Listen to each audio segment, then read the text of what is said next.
Welcome बच्चों, मैं doctor Mridula Sharma आज आपको यूनिट फर्स्ट का लिक्विड स्टेट चैप्टर पढ़ाने वाली हूँ।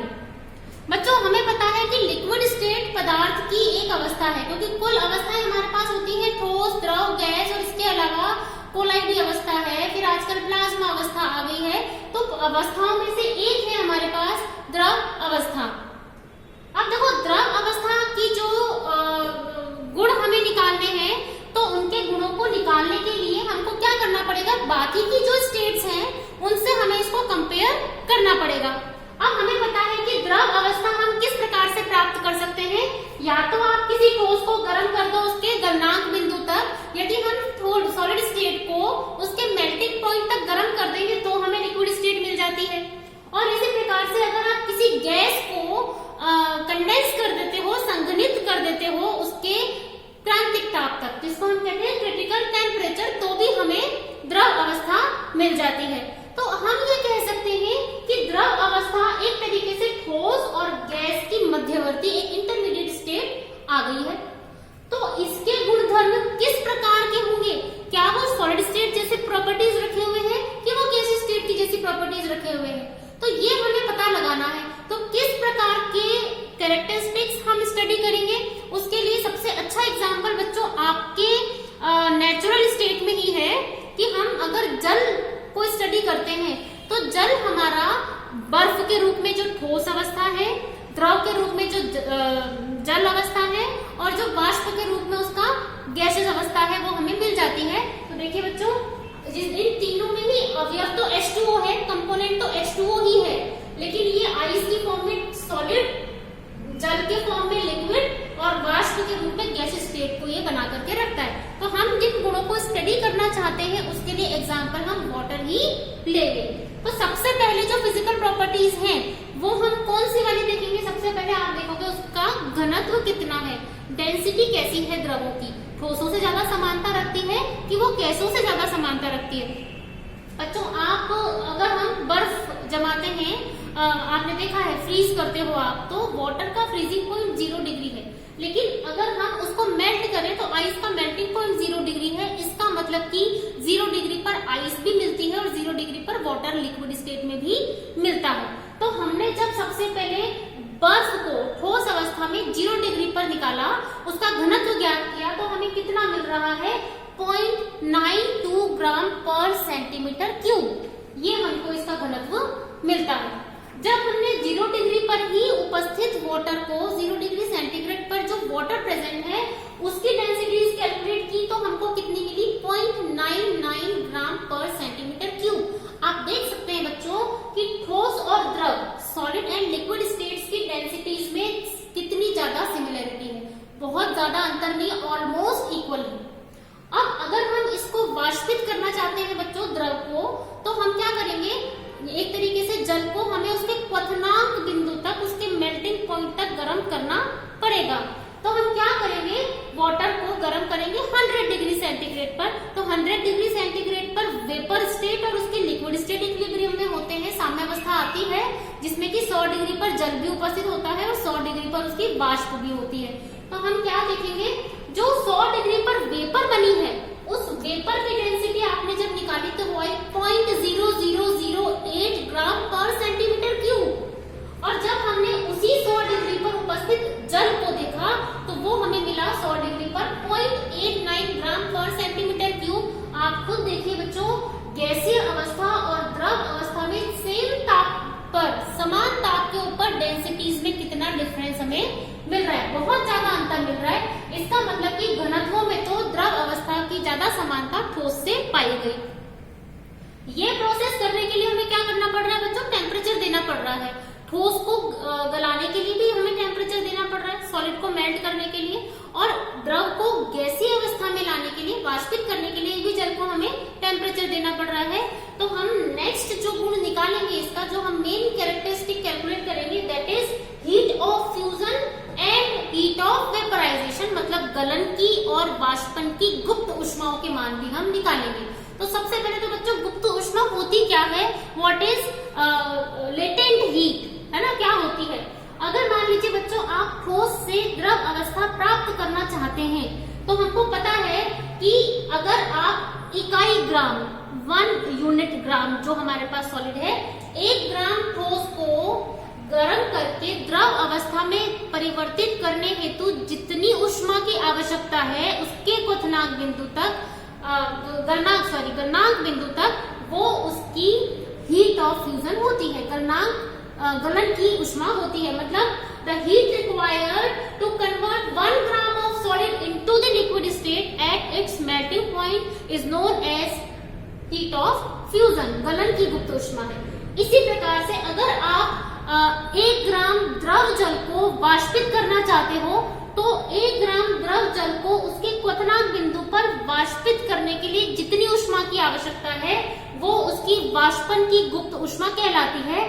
The heat required to convert the 1 gram of liquid into the vapour state at its boiling point is known as heat of vaporisation. तो हमने जब जल के लिए निकाला तो देखो हमें कितना मिला। हमने क्या किया, सबसे पहले आइस का 1 ग्राम लिया और उसको हीट करना शुरू किया कि वो लिक्विड स्टेट में कन्वर्ट हो जाए, वो द्रव जल में कन्वर्ट हो जाए। तो हमें कितनी मिली 0 डिग्री पर उसकी द्रव जल की गुप्त ऊष्मा। जब आप ठोस बर्फ को उसकी द्रव अवस्था में लेके आते तो केवल 325 जूल ऊष्मा की ही हमें आवश्यकता पड़ी।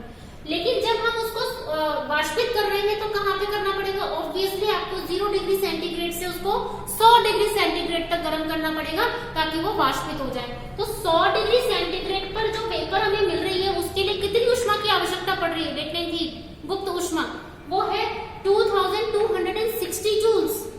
इतनी ज्यादा। आप देखिए इसका मतलब कि ठोस और द्रव के मध्य में ज्यादा सिमिलरिटी है as compare to the gaseous state. तो ये हमारा वो गुण है, वो कैरेक्टर है जिसको कि हम बिना कोई रिएक्शन के कर सकते हैं, इसलिए हम इसकी फिजिकल प्रॉपर्टीज देख रहे हैं। इसके अलावा जो एक प्रॉपर्टी है बच्चों आपको भी मालूम है, वो है वॉल्यूम, आयतन। आप देखिए ठोस अवस्था, ये हमारे पास ये ठोस अवस्था है। अब इसके अंदर क्योंकि मॉलिक्यूल, एटम एंड आयन, जो अणु, परमाणु या आयन है, उनकी व्यवस्था बिल्कुल निश्चित होती है।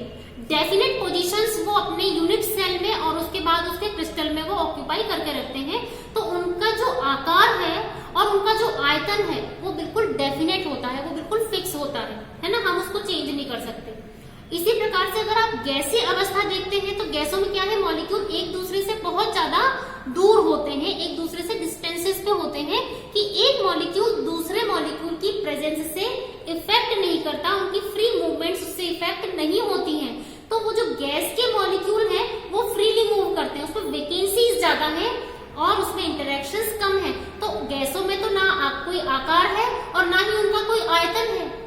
लेकिन द्रव अवस्था जो होती है, हम कह रहे हैं दोनों के मध्यवर्ती अवस्था है, इंटरमीडिएट स्टेट है। तो इसके अंदर जो इंटरेक्शन है मॉलिक्यूल्स के बीच में वो गैस से तो थोड़े ज्यादा है, क्योंकि इनके बीच में डिस्टेंस बहुत ज्यादा नहीं है, ठीक ठाक है। गैस से तो कम है, मॉलिक्यूल पास पास है, और ठोसों से थोड़े से दूर है ना। तो क्या पाया गया कि जब हम किसी द्रव का आकार और आयतन निकालते हैं तो आयतन तो निश्चित है, जितना वॉल्यूम लिया है उतना लिया है, लेकिन इनका जो आकार है, जिस कंटेनर में आप इसको डाल देंगे उसका आकार वो ले लेगा। इसका रीजन क्या है, हमें पता है सॉलिड के अंदर वैकेंसीज बिल्कुल नेग्लिजिबल होती हैं। केवल किस तरह की आ सकती है बच्चों, जब वो क्रिस्टल का निर्माण होता है, इकाई कोशिका जब पुनरावृत्ति करती है, रिपीटेशन ऑफ यूनिट सेल से जब क्रिस्टल फॉर्मेशन होता है और तब जो डिफेक्ट्स आ जाते हैं, उनमें जो दोष उत्पन्न हो जाते हैं, तो वहां कुछ वैकेंसीज हो जाए तो हो जाए क्रिएट, लेकिन तब भी उनको कंप्लीट करने के लिए कोई ना कोई इलेक्ट्रॉन और एफ सेंटर्स आप लोगों ने बच्चों पढ़े हैं वो आ जाएंगे। तो उनके वॉल्यूम जो है, उनके अंदर फ्री वॉल्यूम नहीं होगा, उनमें मूवमेंट्स नहीं होंगी, है ना। लेकिन लिक्विड स्टेट में जब कैलकुलेट किया गया आयतन को, तो कुल आयतन का 3% रिक्त स्थान हमें मिला। सबसे पहले ये जो कैलकुलेशन थी वो साइंटिस्ट ब्रिजमैन ने करके दी। ब्रिजमैन ने निकाला कि जब हम किसी द्रव के ऊपर 1 एटमॉस्फेयर से 1000 एटमॉस्फेयर तक का प्रेशर लगा रहे हैं, तो जो आयतन आपने प्रारंभिक अवस्था में लिया था उसका टोटल से 3% कम हो गया।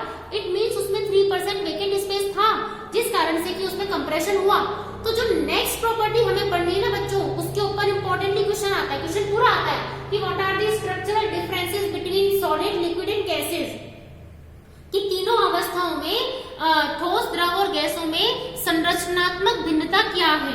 लेकिन इसके साथ में जो एक क्वेश्चन आता है वो आता है जो इसकी मुख्य गुण है, संपीड़ितता कितनी है द्रवों में, है ना, जिसको हम बीटा से शो करते हैं। बेटा गैसेस में भी होती है और उसके लिए हम आदर्श गैस समीकरण से निकालते हैं उसको, जिसको हम बोलते हैं कंप्रेसिबिलिटी फैक्टर Z से शो करते हैं, है ना। हम यहाँ अवस्थाओं की संपीड़ितता की बात कर रहे हैं। सबसे पहले साइंटिस्ट ब्रिजमैन ने ये निकाल करके दिया, प्रूफ मिला था इसको आयरिंग के सिद्धांत से, जो कि अभी हम द्रव के सिद्धांतों के लिए जो पढ़ेंगे उसमें उसने उसको प्रूफ करके दिया है। तो जब हमने प्रेशर लगाया किसी द्रव के ऊपर और प्रेशर लगाने पर वो 1000 एटमॉस्फेयर प्रेशर तक पहुंचा, तो कुल आयतन का 3% संपीड़ित हो गया। इसका मतलब कि उसका संपीड़न हो रहा है। गैसों में बहुत ज्यादा मिलता है, ठोसों में नगण्य के बराबर मिलता है, लेकिन द्रवों में जो है वो थोड़ा सा पाया जा रहा है। इसका मतलब कि इसके अंदर वैकेंसीज प्रेजेंट होंगी। तो जो संपीड़ितता है द्रवों की, इसी प्रकार से अगर आप इसको टेम्परेचर देंगे, ताप देंगे, तो क्या होगा, द्रव अवस्था में जो मॉलिक्यूल है बस उनकी अंतर आणविक दूरियां, इंटरमॉलिक्यूलर डिस्टेंसेस बढ़ना शुरू हो जाएंगी, वो इंक्रीज हो जाएंगी। हमें इसको इतना गर्म करना है बस कि वो वेपर में ना जाए। तो क्या होता है बच्चों, आपने देखा ना, उस बॉइलिंग पॉइंट से पहले वो थोड़ा सा मॉलिक्यूल ऊपर आना शुरू होते हैं, तो पहले क्या होता है, केवल उनकी डिस्टेंसेस इंक्रीज होती है इंटरमॉलिक्यूलर। क्यों? क्योंकि ताप देने पर मॉलिक्यूल्स की काइनेटिक एनर्जी, गतिज ऊर्जा बढ़ जाती है। गतिज ऊर्जा बढ़ने के कारण इंटरमॉलिक्यूलर अंतर आणविक दूरियां बढ़ जाएंगी और इसको हम कहते हैं तापीय प्रसार। तो ये कितना होता है किसी भी द्रव के अंदर, ये और हमें निकालना है। तो तापीय प्रसार गुणांक के द्वारा हम इसको शो करते हैं और संपीड़ितता को हम संपीड़ितता गुणांक के द्वारा, compressibility factor and thermal expansion coefficient, ये दो गुण धर्म है जो कि हमें किसी द्रव अवस्था को और स्टडी करने के लिए बहुत ज्यादा हेल्पफुल है। और सबसे इंपॉर्टेंटली तो वाटर के लिए हम लोग जो है इसको कैलकुलेट करेंगे, बच्चों को अपन नेक्स्ट लेक्चर में करेंगे। तो ये एक क्वेश्चन जो पूरा आता है कि what are the structural differences या सिमिलरिटीज कितनी है, तो बच्चों आपको यही वाला पार्ट करना है। थैंक यू बच्चों।